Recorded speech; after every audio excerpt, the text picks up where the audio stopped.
Hello everyone! In this video, I'll show you how to add favorite channels on Hulu. First, open the Hulu app and log into your account. Next, tap on the Hub section from the main menu. Here, you'll see a variety of content hubs. Select one you're interested in. Then tap on View All to browse the available channels. Scroll through and pick a channel you want to favorite. Once you've selected it, tap the three dots in the corner of the channels page. From the menu that appears, choose Add to My Stuff.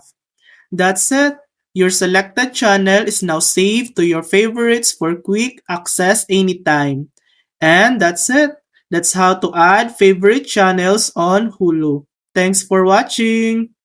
If this video helped you, please like and subscribe for more helpful tutorials.